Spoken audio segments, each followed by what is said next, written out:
The Kesser Combat Academy sat on a spur of black volcanic rock above the Valo Sea, and for 3,000 years it had produced the finest warriors of the conquered. Every species that mattered sent its children there. The gray-plated Vas came, tall as doorways, their forearms grown into natural blades. The Thren came, six-limbed and silent, able to hang from a ceiling for 2 days without a tremor. The Ilku came, whose eyes saw heat the way other species saw color. The Academy took the strongest of 100 worlds and made them stronger, and when they graduated they wore the black cord of Kesser on their shoulders, and no one anywhere in the conquered failed to understand what that cord meant. In the 3rd week of the 9th cycle, the Academy admitted its first human. Her name was Mara Okonkwo, and she was 17 standard years old, and she stood in the receiving hall of the Kesser Academy in a jumpsuit that did not fit her, holding a duffel bag with both hands the way a person holds something when they are not sure they are allowed to set it down. She was small. That was the first thing everyone noticed. Among the Vas and the Thren she came up to the middle of a doorway, and she had no plates, no natural blades, no extra limbs, no heat sight. She had brown skin and dark eyes, and a compact, muscled frame that meant nothing to the creatures around her, because they had never seen a human before and did not know what human muscle could do. The admitting officer was a Vas named Dural, a career instructor with a scar that split one gray cheek. He read her file on a slate, and his mouthparts moved in the way that Vas mouthparts moved when they were deciding whether something was worth the effort of contempt. "Human," he said, "Homeworld Earth, you are here on the exchange provision of the Conquered Accession Treaty." "Yes, sir," Mara said. "You understand that the Academy does not lower its standards for treaty admissions." "I don't want them lowered, sir." Dural looked at her for a long moment. Then he made a sound low in his chest, a Vas sound, and it was laughter, and it was the first of a great deal of laughter that Mara Okonkwo would hear at the Kesser Combat Academy. "You will not last the winnowing," he said, and stamped her file, and waved her toward the barracks with the back of one bladed arm. The winnowing was the first month. Of every intake, perhaps a third washed out in the first month, sent home with their pride broken and their families notified.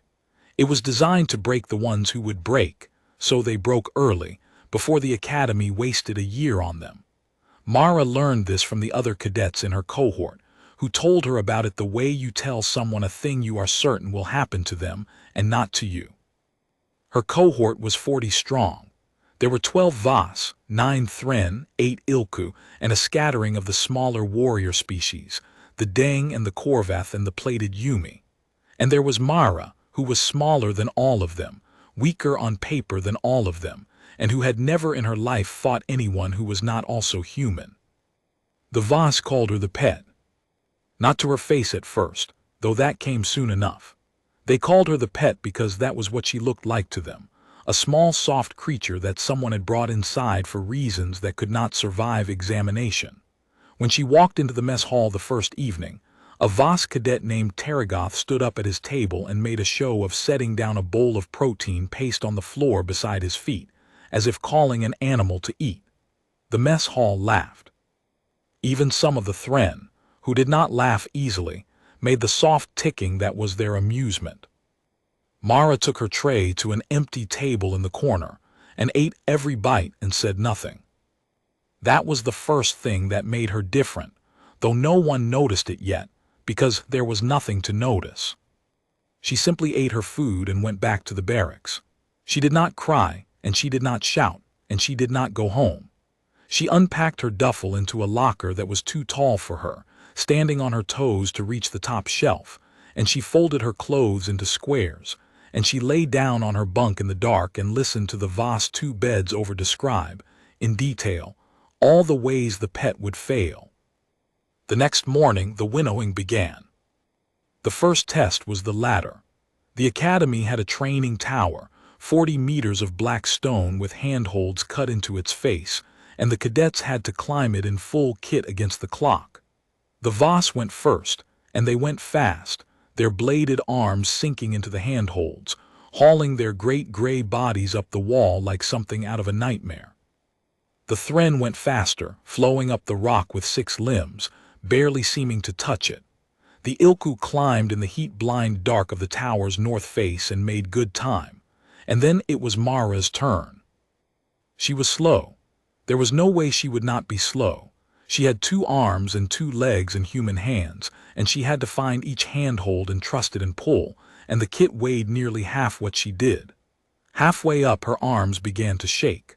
The cohort watched from below, and Taragoth called up something about the pet getting stuck on the wall, and the laughter came again, rolling up the black stone. Mara did not look down. She had learned something on Earth, in a gym above a laundromat in a city that these creatures had never heard of and never would, and the thing she had learned was that the body will lie to you. It will tell you it is finished long before it is finished. It will tell you there is nothing left when there are still 20 meters of wall. The trick was not to be stronger than the lie. The trick was to know it was a lie and climb anyway. She reached the top of the tower dead last, by a margin of 2 full minutes. When she came down the ladder on the inside of the tower, Instructor Dural marked her time on his slate and said nothing, and the cohort had already lost interest, drifting toward the mess hall. But that night, Mara did not go to the mess hall right away. She went back to the tower in the dark, and she climbed it again. Alone. In the cold, with the Valo Sea booming against the rocks below, she found each handhold and pulled, and she did it 3 more times, until her hands bled and her arms would not close, and then she went back to the barracks and rubbed her palms with the salve from the medical station and lay down and did not sleep much. She did this every night. No one saw her, at first. The academy did not police the tower after dark, because the idea of a cadet training extra was faintly absurd to the instructors, who believed that the academy's regimen was already at the outer edge of what a body could take. The winnowing was meant to break you. It was not meant to be survivable with room to spare. The notion that a cadet might do the winnowing and then go do more of it, on her own in the dark, was not a notion that the Kessler Combat Academy had ever needed to consider. The second test of the winnowing was the pit. The pit was a circular arena sunk into the floor of the main training hall, ringed with tiered seating, and it was where the academy taught its cadets to fight. Not with weapons, not yet. Unarmed, body against body, in a discipline the Voss called the grappling, which had no rules except that you did not kill your cohort mate, and which every warrior species in the Conquered practiced in some form because in the end, when the weapons were gone and the range had closed to nothing, it came down to this.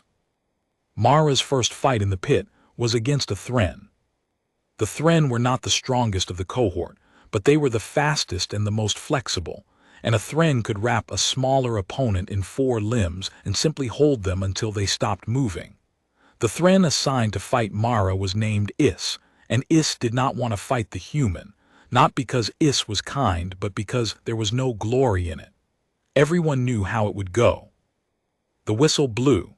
Is flowed across the sand and reached for Mara with 2 upper limbs, meaning to catch her wrists and pull her off balance, and this was the moment when everyone in the tiered seats expected the human to fall. Mara did not fall. She dropped. As Is's limbs closed on the space where her wrists had been, she dropped straight down beneath them, and she came up inside the Thren's reach, close, too close for the long limbs to fold around her properly. And then she did something the seats had never seen. She got low, lower than a Thren could go, and she drove her shoulder into the meeting point of Is's lower limbs, the joint that the Thren body kept its balance on, and she wrenched. Is went down. Not gracefully, not in the flowing way the Thren did everything, but sideways and hard, 6 limbs splayed into the sand. The training hall went quiet. It did not stay quiet. Is was up in an instant, humiliated, and this time there was no reluctance. This time the Thren came at the human with everything, and this time the reach and the speed told, and within a minute Is had Mara wrapped and pinned and tapping the sand in submission. Is won. Everyone would remember that Is won. But for 11 seconds on her first day in the pit, the human had put a thread on the ground, and there were cadets in the seats who had seen it and could not entirely explain it.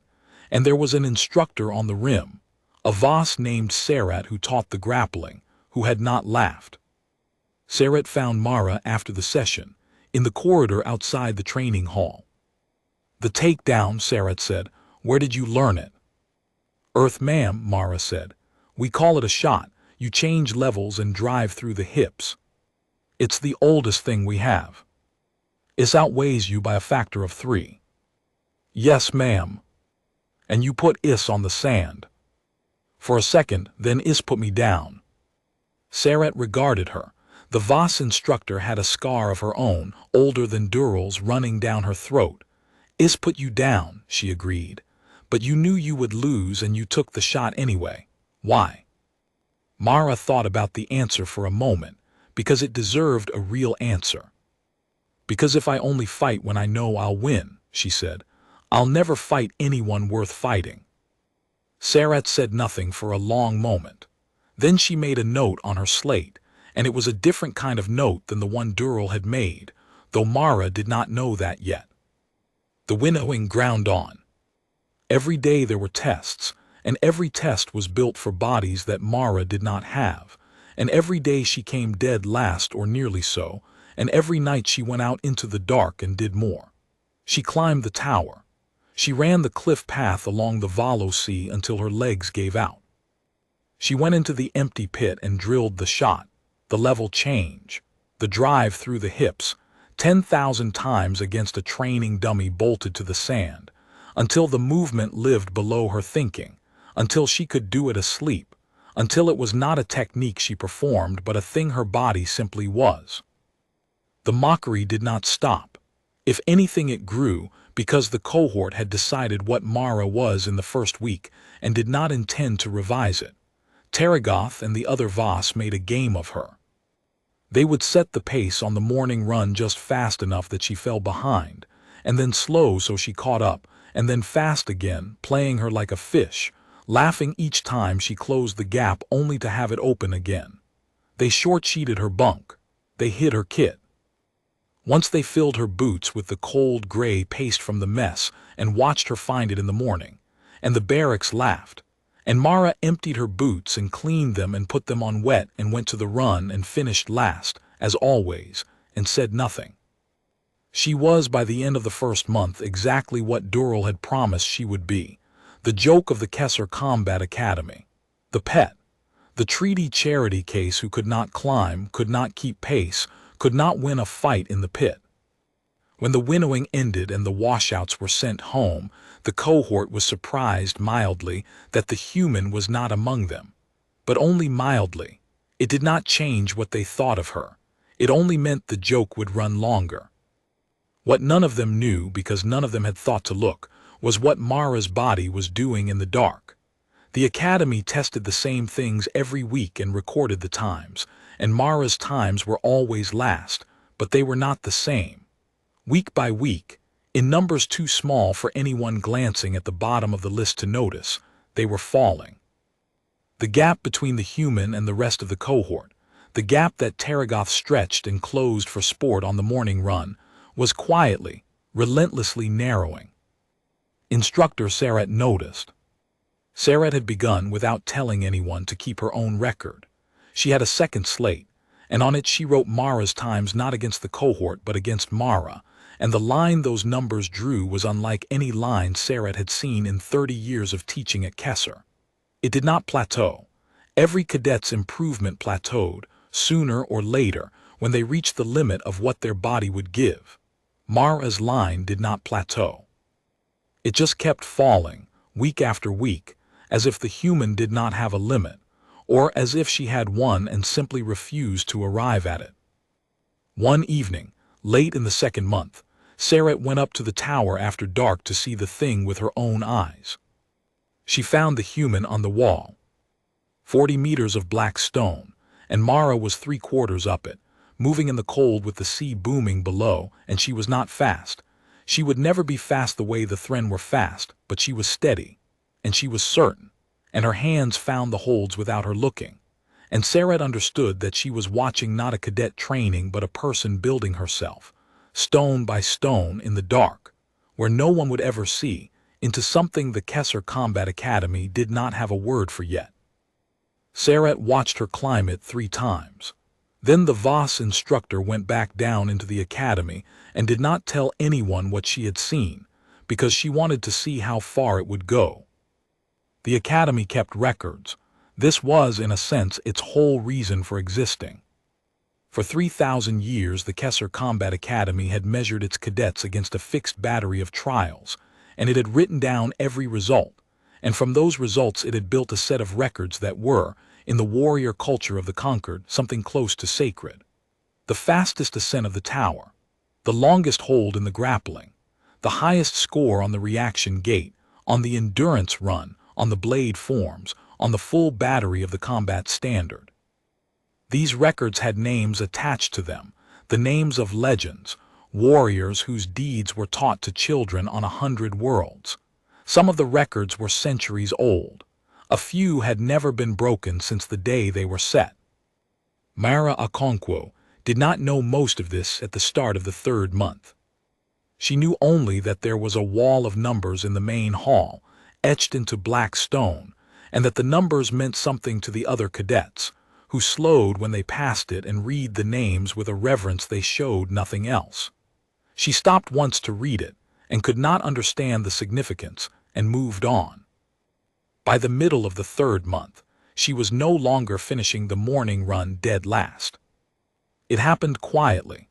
One morning she came in 4th from the back, and Taragoth's game of stretching and closing the gap did not work anymore, because when he slowed to let her catch up so he could speed away, she did not merely catch up. She passed a Deng and an Yumi and held the pass, and Taragoth had to actually run to stay ahead of her, and the game stopped being funny to him, though it stayed funny to everyone else, because everyone else had not yet noticed. The pit was where they noticed. In the 3rd month the grappling moved from drills to open matches, cadet against cadet, drawn by lot in front of the whole cohort, and Mara began to win. Not always, not even often at first. The Voss were simply too strong. When a Voss got hold of her and set its weight, there was nothing in the human body that could break the grip, and she lost those matches and tapped the sand and got up and went to the next one. But the Thren she now beat more often than not, because she had drilled the level change 10,000 times in the dark, and no Thren in the cohort had an answer for a creature that could get under their center of balance and drive. The Ilku she beat, because the Ilku fought by heat sight, and Mara had learned to move in ways that confused the heat picture, close and low and constant. The Deng and the Korvath and the Yumi she beat cleanly, and then she began, now and then, to beat a Voss. The first Voss she beat was not Taragoth. It was a big slow male named Anar, and she beat him not with strength but with the thing Sarat had begun to call, privately, the human's patience. Anar came at her to end it fast, the way Voss ended things, and Mara did not let him. She circled, she slipped the grip, she made him reach and reach and reach, and a Voss body was not built to reach for long. The great gray muscles burned oxygen at a terrible rate and could not sustain the effort, and Anar slowed, and the moment he slowed Mara was inside low, driving through the hip, and the big Voss went down onto the sand with the human on his back and her forearm across the breathing slit of his throat, and he tapped. The training hall did not laugh. For the first time since Mara Okonkwo had arrived at the Kesser Combat Academy, the training hall did not laugh.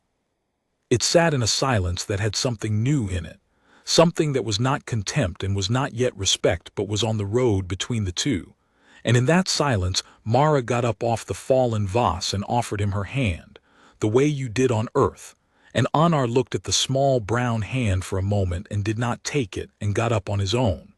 But he did not laugh either. Taragoth laughed. Taragoth laughed loudly from the seats and said that Anar had gone soft, that anyone could be tired out, that it meant nothing, that the pet had gotten lucky. And most of the cohort took the out he offered because it was easier than the alternative. They laughed with Taragoth and went to the mess hall and told each other that Anar had simply lost, that it was Anar's failure and not the human's victory. But there were some who did not laugh. Is, the Thren she had put on the sand on the first day, did not laugh. Is had been losing to the human for weeks now and had stopped being humiliated by it and started instead to watch. Is watched the way Mara moved, the economy of it, the way she never spent effort she did not need to spend, the way she seemed to know exactly how much she had left and never ran out at the wrong moment. And one evening Is followed her. Is found the human on the tower in the dark, climbing, and Is did not announce itself. It simply watched, hanging from the inner ladder, silent in the way only a Thren could be, and it watched Mara climb the wall 3 times and then go down into the empty pit and drill the level change against the dummy for an hour, and then run the cliff path until her legs gave out. And Is understood something that the laughing cohort did not. The human was not lucky. There was no luck in it. There was only this, the dark, the endless private grinding repetition, the refusal to stop, and it had been going on since the first day, under the mockery, beneath the notice of everyone, and it was not going to stop. The next morning Is came to Mara in the mess hall and set its tray down at the human's corner table, across from her, and did not say anything and ate. And that was how Mara Okonkwo got the first friend she had at the Kesser Combat Academy. "You climb at night," Is said, when the meal was almost done. The Thren voice was a series of soft clicks and tones that the translator rendered flat. "Yes," Mara said. "How long?" "Since the first night." Is was quiet for a moment. "The cohort thinks you are lucky." "I know." "You could tell them. You could show them what you do. They would have to stop laughing." Mara considered this. She ate the last of the gray paste, which she had stopped minding weeks ago, and she looked at the Thren across the table with its 4 eyes and its careful stillness. "If I show them," she said, "then I do it for them. Then it's about proving something to Taragoth. And Taragoth isn't worth proving anything to." She set down her spoon. "I do it in the dark because in the dark it's only mine. Nobody gave it to me and nobody can take it away. The moment it's about the cohort, it stops being that." Is looked at her for a long time with all 4 eyes. "That is a strange thing to believe." "My grandmother believed it. She used to say the work you do where no one is watching is the only work that's really yours." Mara stood and picked up her tray. "Everything else is a performance." Is thought about that for the rest of the day and for many days after, and in the thinking, the Thren began to change too, and began to go to the tower at night with the human, not to be seen doing it, but because it was true, what she had said, and Is had never heard anyone say it before. The instructors were, by now, paying close attention, though they hid it. Sarat had shown her private slate to 2 others, to the endurance instructor, a grim old Ilku named Vantu, and to the master of the blade forms, a Thren elder called Kessin who had taught at the academy for 60 years. The 3 of them looked at the line of Mara's descending times and did not speak for a while. "It is a measurement error," Vantu said finally, because that was the reasonable thing to say. "No cadet improves like this. The line must be wrong." "It is not wrong," Sarat said. "I have checked it 4 times. I have timed her myself." "Then she is a freak, an outlier. Her species will have a ceiling like every other species, and she will hit it, and the line will flatten, and this will all mean nothing." "Perhaps," said Kessin, the old Thren, in the slow way of the very old. "But I have taught here 60 years, Vantu, and I have watched 10,000 cadets, and I will tell you what I have learned. Every species has a ceiling, yes, but the ceiling is not the thing that decides who becomes great. Most cadets stop far below their ceiling because they stop when it hurts, or they stop when they are told they are finished, or they stop when they have beaten the person next to them and see no reason to go higher. The ceiling is not the wall they hit. It is the wall they never reach because they stopped climbing long before." Kessin turned its ancient eyes to the slate. "This one does not stop. I do not know where her ceiling is. But I will tell you this. I do not think she is anywhere near it." The 3 instructors sat with that, and none of them said the thing they were all beginning to think, which was that the human, the joke, the pet, the treaty charity case, might before she was finished do something to the wall of records in the main hall that had not been done in a very long time. They said nothing to anyone, but they began, each in their own way, to teach her differently, not easier, harder. Vantu, the grim Ilku, extended her endurance runs and said nothing when she matched the extension and asked for more. Kessin took her aside after blade forms and taught her the deeper patterns, the ones usually reserved for cadets in their final year, and watched her absorb them with a speed that made the old Thren's breathing change. And Sarat, in the pit, stopped pairing her with the weakest of the cohort and started pairing her with the strongest, with Taragoth's clique of Voss, the ones who still laughed, because Sarat wanted to see what would happen when the human met the wall the cohort was so sure existed. What happened was that Mara lost and lost and lost, and got up each time and learned, and the losses got closer. Taragoth she could not beat, not yet. Taragoth was the best of the cohort, the strongest Voss, fast for his size and vicious and skilled, and when Sarat first put Mara across the sand from him, he ended it in 9 seconds, catching her early before she could get low, and driving her into the ground and pinning her with a contempt so total that the cohort roared with laughter and the old feeling came flooding back, the joke restored, the pet in her place. Mara got up. Her lip was bleeding where the sand had ground into it. She wiped it and looked at Taragoth, and she did not say anything, and Sarat watched the human's eyes and saw in them not anger and not fear but something an instructor saw perhaps once in a career. She saw Mara filing it away, studying the loss, taking Taragoth apart in her mind, move by move, storing every piece of him, because that was what she did with everything, that was the whole engine of her, the refusal to waste a defeat. Again, Sarat said. They fought again. This time Taragoth ended it in 15 seconds, the next time 22. The cohort still laughed because Mara still lost, but the numbers were moving, and Sarat was writing them down, and the line on the private slate was doing the thing it always did, the thing no other cadet's line had ever done, sliding down and down without a floor. That night on the tower, Is asked her about Taragoth. "You will not beat him by getting stronger," the Thren said. "He is a Voss. He will always be stronger than you. If it comes down to strength, you lose." "I know," Mara said. She was resting on a ledge 3/4 up the wall, the sea below them, the stars very cold and clear. "So it can't come down to strength. That's the whole thing is. Every match I've lost, I lost because at some point I let it become about the thing they're better at. The Thren, I stopped letting it be about reach. The Voss, I have to stop letting it be about strength." She looked out at the black water. "There's always a way to change what the fight is about. You just have to be willing to fight the fight nobody expects, instead of the one you're supposed to lose." Is turned that over, hanging beside her in the dark. "And how do you change what a fight with Taragoth is about?" Mara was quiet for a long time. "I don't know yet," she admitted, "but I will." And she went back to climbing. The 4th month brought the assessments. Twice a year the Kesser Combat Academy ran its cadets through the full combat standard, the fixed battery of trials against which every warrior in 3,000 years had been measured. It was not a competition between cadets, though the cohort treated it as one. It was a measurement against the record. Every trial had a best-ever mark etched into the black wall of the main hall, and the assessments were the only time those marks could be challenged, because they were the only time the trials were run under the sealed conditions the records required, witnessed and verified, and entered into the eternal ledger of the Academy.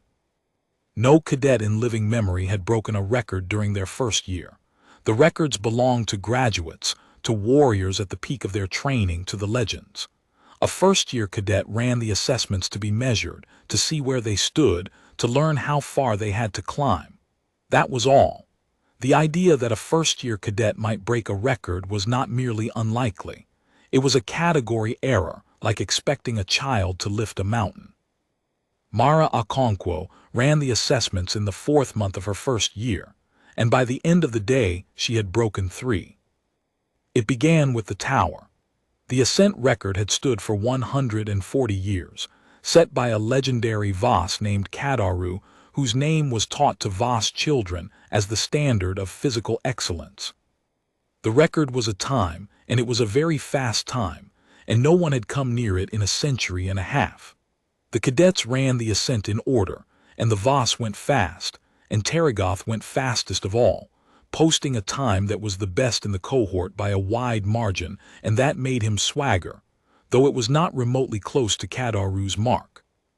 Then it was Mara's turn. She had climbed that tower every night for 4 months. She had climbed it in the cold and the wet, with bleeding hands and dead arms, 10,000 times, until the wall was not a wall to her but a language she spoke fluently, until her body knew every hold the way a musician's hands know an instrument. And when she went up it under the sealed conditions of the assessment, she did not climb it the way the Voss climbed it, with power, hauling their weight up hold by hold. She climbed it the way water finds its way down a rock face, except upward, continuous, every movement flowing into the next with no wasted motion, no pause, no hold gripped harder than it needed to be, her small light body an advantage now instead of a curse, because she did not have to haul 300 kilos of gray muscle up the black stone. She had to haul only herself, and she had made herself in the dark into the most efficient climbing engine the tower had ever felt. She reached the top and the timing gate chimed, and Instructor Vantu, who held the slate, went very still. The old Ilku checked the time. Checked it again. Then Vantu spoke the number aloud, into the recording field, in the flat formal cadence the assessment required, and the number was faster than Cadet's. Not by a little. By nearly 4 seconds, an eternity on a wall that had stood unbeaten for 140 years. The main hall did not understand at first. The cohort had watched the human climb and had been ready to laugh, and then had not laughed, because she had gone up the wall like nothing they had ever seen. And now the old Ilku was speaking a number, and the number was wrong. The number could not be right. And there was a Voss instructor named Sarat standing at the edge of the hall, with her hand pressed flat against the black wall of records, over the etched name of Cadet, as if she could feel the century and a half of history coming loose beneath her palm. Verify it, someone said. It was Dural, the admitting officer, the one who had promised Mara she would not last the winnowing. His voice was not contemptuous now. It was thin. Verify the time. There is an error. They verified it. 3 instructors, 3 separate timing devices. The recording field played back and measured frame by frame. There was no error. Mara Okonkwo, human, first-year cadet, treaty admission, the joke of the Kessler Combat Academy, had broken the ascent record of the legendary Cadet by 3.8 seconds. Terragoth was not laughing anymore. The endurance run was next, and it belonged to a record even older than the ascent, 200 years old, a mark set by an Ilku whose lungs were said to have been a gift from the gods. The run went out along the cliff path above the Valo Sea, the path Mara had run every night until her legs gave out, 30 kilometers of broken ground with the sea booming below, and it was a trial of the thing the human had built more of than anyone knew because no one had watched her build it.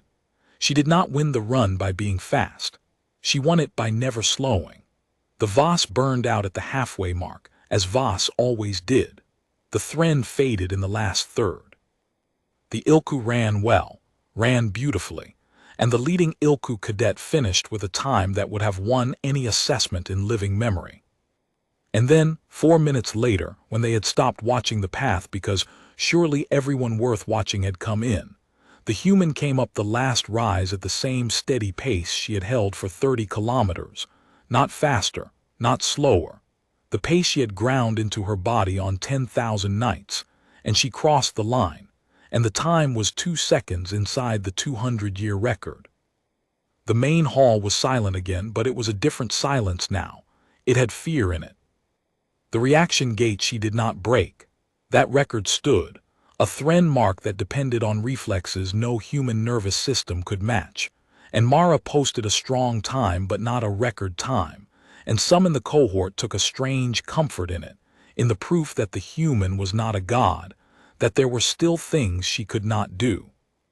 But the grappling endurance, the longest hold, the trial of who could survive the longest under a superior opponent without submitting, that one she took, and she took it in a way that no one who saw it ever forgot. The grappling endurance was cruel. A cadet was put on the sand against the strongest available opponent and had to survive. Not win, survive.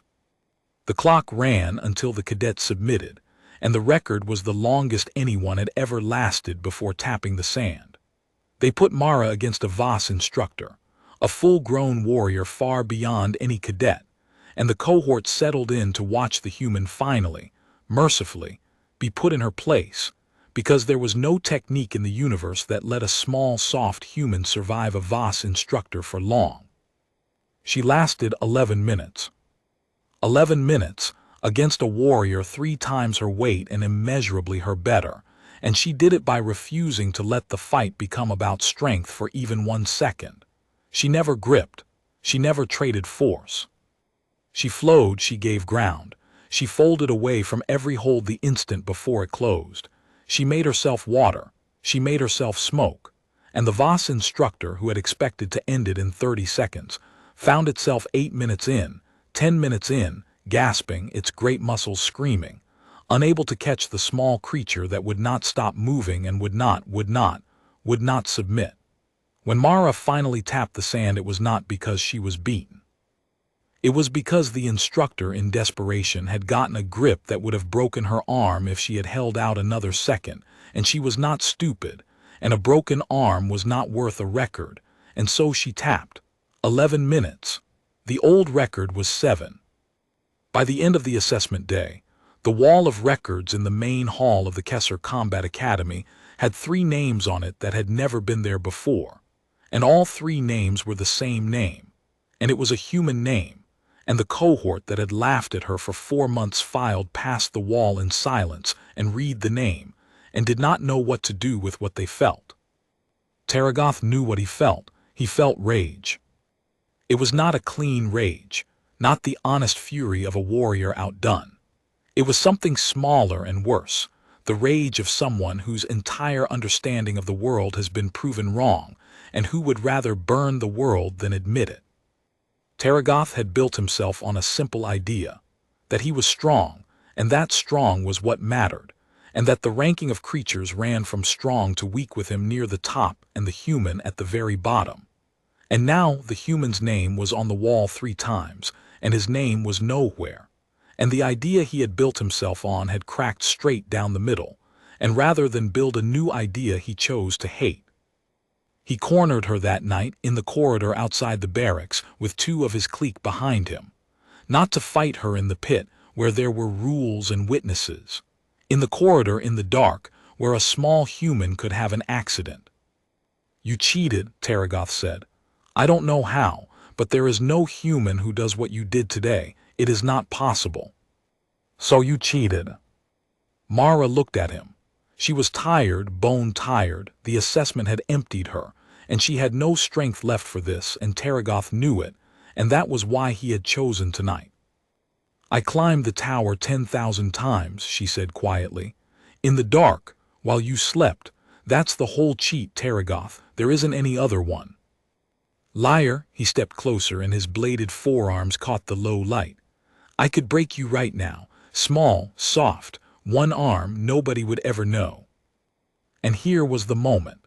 Here was where the joke of the academy, alone and exhausted in a dark corridor with a creature 3 times her size who wanted to hurt her, was supposed to be afraid. And she was afraid. She would say so later to Is that she had been afraid. But fear was another thing the body told you, another lie, and she had spent 4 months learning to hear the lie and act anyway. "You could try," Mara said. She did not step back. "But you've watched me for 4 months. You know exactly how this goes if you touch me. You end it in 9 seconds in the pit because you catch me before I get low. But there's no whistle here, Taragoth. There's no start. And if you reach for me in the dark, I promise you I will already be underneath you before your arm is halfway there. And I will put you on this floor, and everyone will hear it. And then the whole academy will know that the great Taragoth attacked the human in a corridor at night because he could not beat her in the day. She held his eyes. So reach, or go to bed. Taragoth did not reach. He stood there for a long moment, and something in him wanted to badly, and something else in him, some cold last remnant of the warrior he might have been, understood that she was telling the truth, that she would put him down, that he had already lost this the way he had lost everything today. And he turned and he walked away, and his two cliquemates followed him, and Mara stood alone in the corridor and let herself shake finally once he was gone, and then she went to bed. But Taragoth did not let it go. Rage that cannot find an honest outlet finds a dishonest one, and Taragoth found his the next morning, when he went not to the pit, but to the office of the Academy's disciplinary board, and he filed a formal accusation of cheating against the human cadet Mara Okonkwo, and he demanded, under the ancient codes of the Kesser Combat Academy, the only remedy the codes allowed for a disputed record. He demanded the trial of the wall. The news did not stay inside the academy. It could not. A first-year cadet breaking a single record would have traveled the warrior circles of the conquered. A first-year cadet breaking 3 in a day, and a human cadet at that, from a world most warriors could not have found on a chart, was the kind of news that moved faster than any ship. Within a day, the message field of the academy was choked with queries. Within 3 days there were visitors. They came in the quiet way that important people came, without announcement, and they sat in the high gallery above the main hall and watched the cadets train, and their eyes went always to the small human moving among the great gray Voss and the flowing Thren. There was an attaché from the Voss warrior orders, a severe old female whose plating had gone the pale slate color of great age. There was an Ilku strategist who commanded a fleet, and had not set foot in a training academy in 40 years. There were representatives of the conquered Central Command, and there was, most quietly of all, a human, the first human diplomat ever posted to the conquered, a tired middle-aged man named Adami who had negotiated the exchange provision of the accession treaty, and who sat in the gallery watching one of his own species do a thing he had privately been certain no human placed at Kesser would survive to attempt.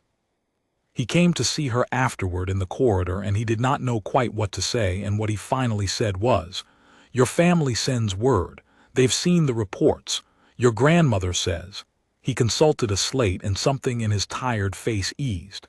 "She says, I told you the wall was a liar. Keep climbing." Myra laughed for the first time in a long time. "That sounds like her." "They're proud of you," Adami said. "The whole planet, Cadet. You should understand what you've become down there. You were a footnote in a treaty. Now you're on the news every night." He hesitated. "I have to ask you something, and I need you to hear it the right way. There are people, important people, who want to bring you home, put you in front of cameras, make you a symbol. You've done enough. You've proven the thing that needed proving, that we belong at the table. You could leave tomorrow a hero." Myra was quiet for a moment. She looked at the diplomat, this weary man who had spent years making a place for her species among creatures that had never wanted them, and she understood that he was offering her something real and kind, and that a great many people would have taken it. "I'm not finished," she said. "Cadet, I appreciate it, I mean that, but I didn't come here to prove we belong at the table. I came here to find out how good I could get, and I'm not close to finished finding out." She shook her head. "If I leave now to be a symbol, then the whole thing was a performance after all. It was for them, for the cameras, for the people who need a hero. And the second it's for them, it stops being mine." She smiled at him, not unkindly. "Tell my grandmother I'm keeping climbing. She'll understand better than the people with the cameras." Adami looked at her for a long moment, and then he did something a diplomat rarely does, which was to abandon the argument entirely, because he saw that it was hopeless, and that its hopelessness was the best thing he had seen in years. "I'll tell her," he said. And he went back up to the gallery, and he watched the rest of the session. And when the other observers murmured about extraction protocols and symbolic value and the political capital to be gained, Adami said nothing, because he had understood something they had not, which was that the girl on the sand was not a symbol and could not be made into one, that she was something older and simpler and far more dangerous to every assumption in the room. She was a person who had decided how far she was going to go and had not yet arrived. Inside the academy, the change was harder to name but easier to feel. The cohort of 40 that had laughed at the pet for 4 months did not, all at once, become her friends. That was not how it worked, and Mara would not have believed it if it had. But the laughter was finished. You could not laugh at a name etched 3 times into the black wall. The cadets who had short-sheeted her bunk and filled her boots with paste now found that they could not meet her eyes in the mess hall, and the shame of it worked in them slowly, the way shame does, turning some of them sullen and turning others, the better ones, thoughtful. Anar was one of the thoughtful ones. The big slow Voss she had beaten by wearing him down, the first Voss she had ever put on the sand, came to her one evening at the corner table where she still ate, though now there were often others there too, and he stood for a while working up to whatever he had come to say. "I told myself you tired me out," Anar said at last, "for weeks. I told myself it was luck that I was slow that day, that it meant nothing. Everyone told each other that it was easier." He lowered his great gray head. "It was not luck. I have watched you. I understand now what you did to me.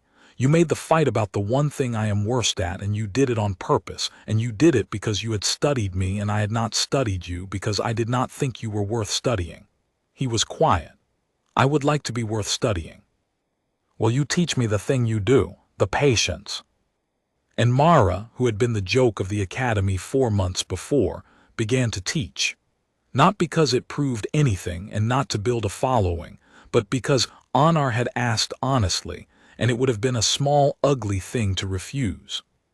She taught him in the evenings in the empty pit, and Is helped, and soon there were others, cadets who came not to mock but to learn, and the corner table that had been the loneliest place in the mess hall became, without anyone deciding it, the place where the ones who wanted to actually get better came to sit. The instructors watched all of it. Sarat and Vantu and old Kessin had stopped keeping their record a secret because there was no longer any secret to keep. The whole Concord knew the humans' numbers now. But they had begun to speak among themselves about a different question, a harder one, the question that Kessin had first raised and that would not leave any of them alone. Where was the ceiling? Every species had one.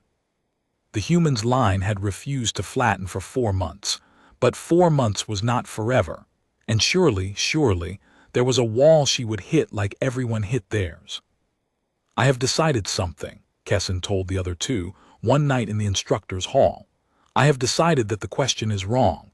We keep asking where her ceiling is because we have spent our lives believing the ceiling is the thing that matters. But I have watched her teach Honor the Patience these last weeks, and I have understood my error." The old Thren folded its limbs slowly. "Her gift is not a high ceiling. Her gift is that she does not believe in ceilings at all.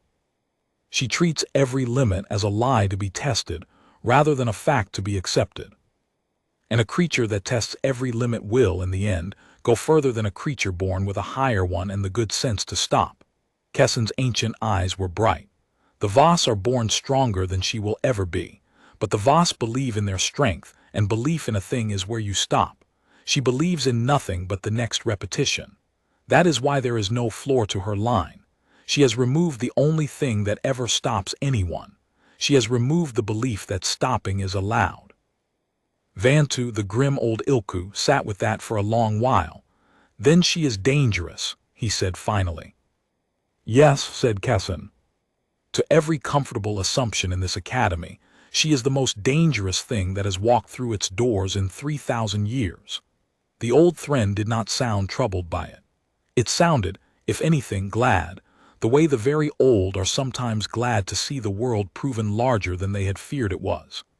"And there is a young Voss named Taragoth who understands this better than any of us, and who cannot bear it, and I think we should watch him." A creature whose whole self has been proven a lie does one of two things. It grows as Anar is growing, or it burns. Kessin turned its eyes toward the dark windows and the sea beyond. I do not think Taragoth is going to grow. Kessin was right, as the very old often are.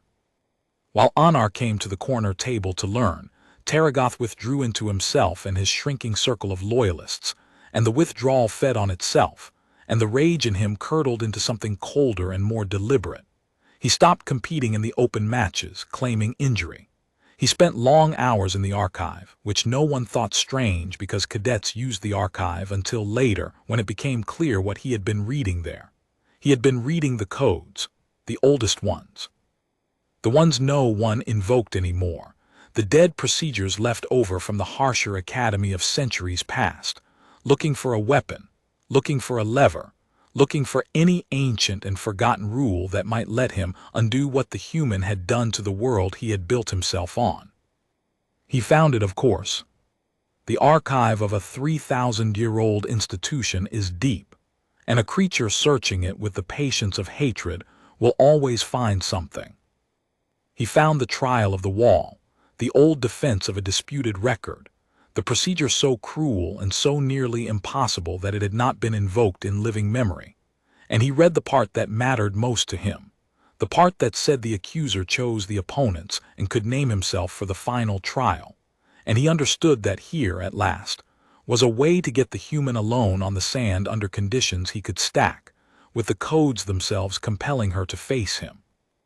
And her records and her place at the academy staked on whether she could survive a day built to ensure she could not.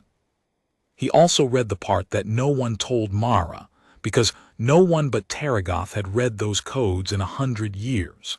He read that the accuser, if the accusation was found to be malicious rather than sincere, if the trial revealed that the record had been true all along, and the challenge had been brought only from spite, forfeited more than the argument.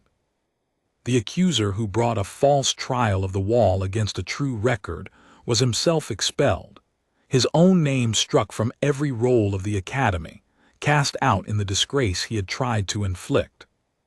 Taragoth read that part too, and he brought the trial anyway.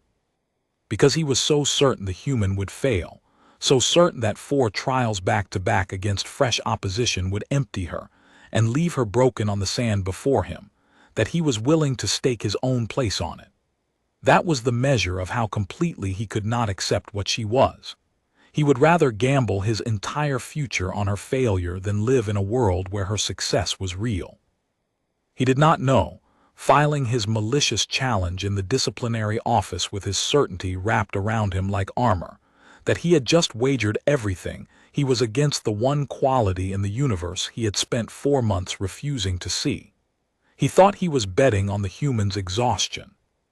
He was, in truth, betting against the thing old Kessin had named, the thing that had no floor and no ceiling, the refusal to accept that stopping was ever allowed. And that was a bet that Taragoth, of all the creatures at the Kesser Combat Academy, should have known better than to make.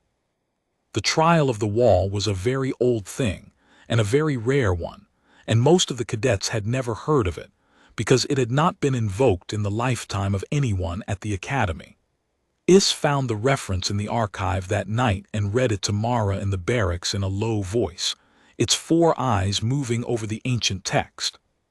When a record set at the Kesser Combat Academy was disputed, when one warrior claimed that another had not truly earned a mark upon the black wall, the codes allowed the accuser to demand that the record be defended. Not repeated, defended. The accused would face the trials again, but not under ordinary conditions. They would face them consecutively, all of them in a single unbroken day, against live opposition chosen by the accuser, with the accuser themselves permitted to compete directly in the culminating trial. It was designed to be nearly impossible. It was designed so that a warrior who had gotten a record by luck or by fraud would be exposed, because no one could get lucky through an entire day of trials run back-to-back with no rest, against opponents chosen specifically to break them. Only a warrior who had truly earned the marks, who possessed them in the body and not merely on the wall, could survive the trial of the wall. And if the accused failed, their records were struck from the wall forever, and they were expelled from the academy in disgrace. He has chosen the opponents, Is said quietly. That is his right as the accuser. He has chosen the 3 strongest Voss in the upper years for the physical trials, and he has named himself for the final grappling. The Thren looked up. Mara, this is not a fair thing. He has stacked it so that even if you are exactly as good as you were on the assessment day, you will be exhausted by the time you reach him, and he is fresh, and he will be waiting. It is built for you to fail. Mara lay on her bunk and looked at the ceiling. She had known since the corridor that Taragoth would not simply stop. She had known it would come to something.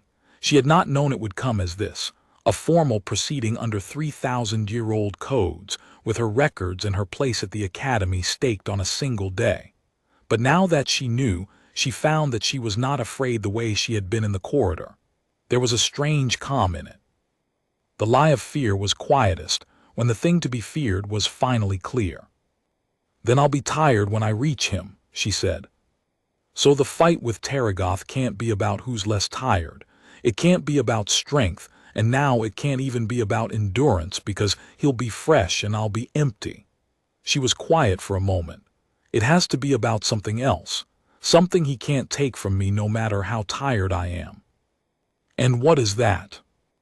Mara did not answer right away. She was thinking about her grandmother, about the gym above the laundromat, about a thing the old woman had said that Mara had not fully understood as a child. Skill is what you have when everything else is gone. Strength leaves you when you're tired. Speed leaves you when you're tired. But the thing your body knows so deep it doesn't need you awake to do it, that stays. That's the last thing to go. So make your skill deep enough that it's still there at the bottom, when everything on top of it is gone. Technique, Mara said finally. It has to be about technique. The kind that lives underneath everything, that doesn't need strength or freshness to work, that's just there in the body. If I can make the fight about a thing my body knows deeper than I'm tired, then it doesn't matter that he's fresh. It only matters that he's never had to learn it because he never had to. He always had strength. He never needed anything underneath it. She sat up. I have 3 days, I need you. I need you to be Taragoth for me, every night until the trial. I need to drill one thing until it's the deepest thing I have. They trained. For 3 nights they went to the empty pit in the dark, and did its best to fight the way Taragoth fought, the early aggression, the catch before the level change, the driving pin, and Mara built her answer. It was a small thing in the end, as the deepest things usually are. It was a way of surviving the first assault, the 9-second catch that had beaten her every time, and turning the very force of it into the opening. Not meeting Taragoth's strength, borrowing it. Letting him commit everything into the drive that had always pinned her, and at the last instant not being there, and letting 300 kilos of committed Voss go past her into nothing, and being underneath it when it did. She drilled it 1,000 times against until she could do it when she was so tired she could barely stand, which was the whole point, because on the day of the trial she would be exactly that tired, and the thing would have to work anyway. The day of the trial of the wall came, and the whole academy came with it.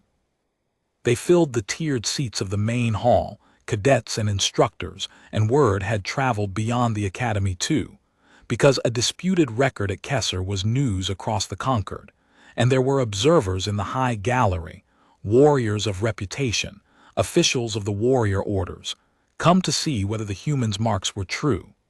Dural sat among the instructors with his scarred face unreadable. Sarat and Vantu and old Kessin sat together, and none of the 3 spoke, and all 3 watched the small human at the edge of the sand, with an intensity that would have told anyone paying attention exactly where their hopes lay.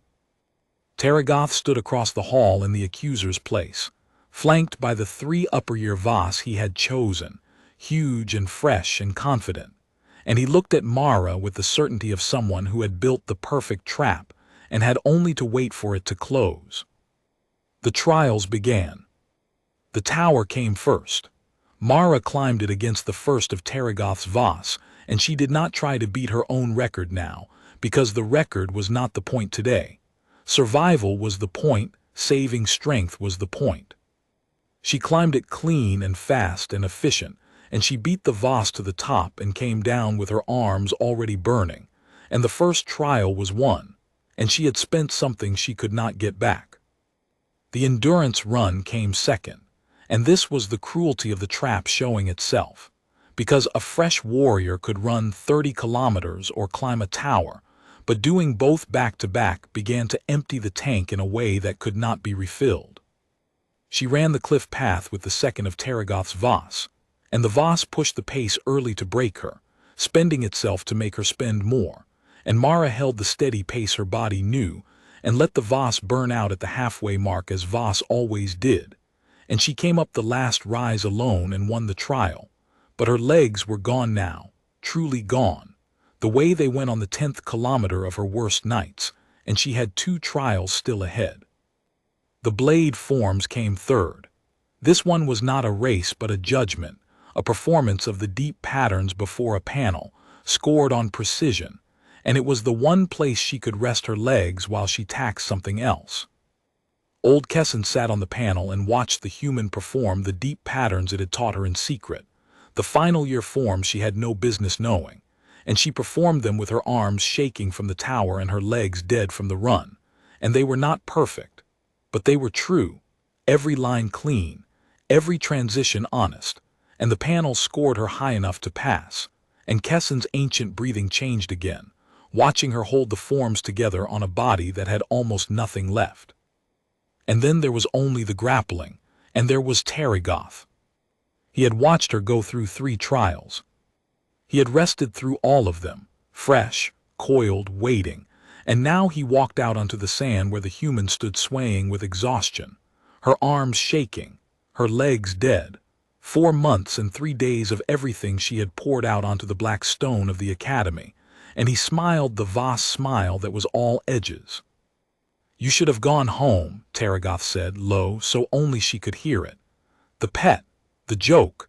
I'm going to break you in front of everyone, and then they'll strike your name off the wall, and it will be like you were never here, like you never existed." Mara looked up at him. She was so tired.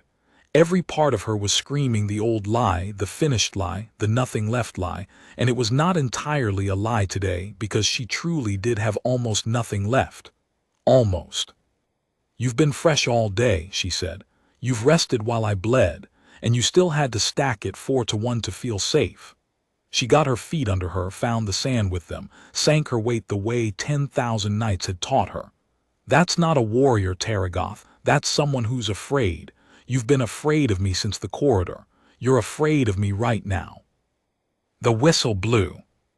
Taragoth came exactly as she had known he would, exactly as he had come the first time and every time, the early aggression, the reach to catch her before she could get low. 300 kilos of fresh Voss driving in to end it in 9 seconds and be done with the human forever. And every other time, that drive had beaten her, because she had tried to meet it, or slip it, or survive it. She did none of those things now. She did the thing she had drilled 1,000 times against Is in the dark until it lived below her thinking, below her exhaustion, below everything on top of it that was gone. She gave him the target. She let him commit everything into the catch. And at the last possible instant, the instant his whole enormous weight was past the point of no return, she was not where she had been. She dropped and turned and was underneath him, and Taragoth's committed 300 kilos went past her into nothing at all. He stumbled. A Voss that had put everything into a drive and caught nothing could not stop it. The mass carried him forward and down, off balance, exposed, for 1/2 of 1 second, and 1/2 of 1 second was all that a body which knew a thing deeper than it was tired required. Mara was already moving, not with strength she did not have, with position, with leverage, with the geometry of the grappling she had ground into her bones, until it did not need her to be strong or fresh or even fully conscious. She took the off-balance Voss by the driving arm and the lowered shoulder, and she used his own falling weight against the joint. The way water uses gravity, effortless, inevitable, and Taragoth went down onto the sand of the Kesser Combat Academy on his back with the small, exhausted human riding the fall, her forearm across the breathing slit of his throat, her whole body arranged into a lock that his strength could not break because it was not fighting his strength. It was fighting his skeleton. And his skeleton did not care how strong he was. The hall was on its feet. Taragoth heaved. He was fresh. He was 3 times her weight, and he threw everything he had into breaking the lock, and it did not break because there was nothing to break. She was not holding him with muscle. She was holding him with structure, with the deep, patient technique that 4 months in the dark had made into the last and lowest thing in her. And the more he struggled, the more the structure tightened. And she said, very quietly, into the place where his hearing membrane was, "It was never going to be about strength." And Taragoth, the strongest of the cohort, the great Voss, fresh against her exhaustion, 4-1 in his own trap, tapped the sand. The sound of Taragoth's hand striking the sand was very small, and the hall was very large, and yet everyone heard it. It carried up through the tiered seats and into the high gallery where the observers of the conquered sat, and it landed in the silence like a stone dropped into still water, and the rings went out and out until they touched the black wall of records at the far end of the hall, where a human name was etched 3 times. For a moment no one moved. The trial of the wall had been invoked to expose a fraud. It had been stacked, 4-1, fresh against exhausted, built by a clever and vengeful mind to make failure certain, and it had done the opposite of what it was built to do. It had not exposed a fraud. It had proven, past any argument that could ever be made again, that the human's marks were true, that they lived in her body and not merely on the wall, that she could summon them at the very bottom of a day designed to empty her completely, against the best the Academy could put in front of her. Mara released the lock and rolled off the fallen Voss and lay for a second on her back on the sand, staring up at the high dark ceiling of the hall, her chest heaving, everything spent, nothing left, not even the almost. Then she made herself get up, because that was the thing she did, the only thing she had ever really done, get up, and she stood swaying over Taragoth and looked down at him. He would not meet her eyes. He lay on the sand where she had put him and stared at the ground, and the certainty that had carried him through 4 months of cruelty was simply gone, and there was nothing behind it, no warrior, no philosophy, only a young Voss who had built his whole self on a single idea and watched a small, tired human take that idea apart with her bare hands. Mara did not gloat.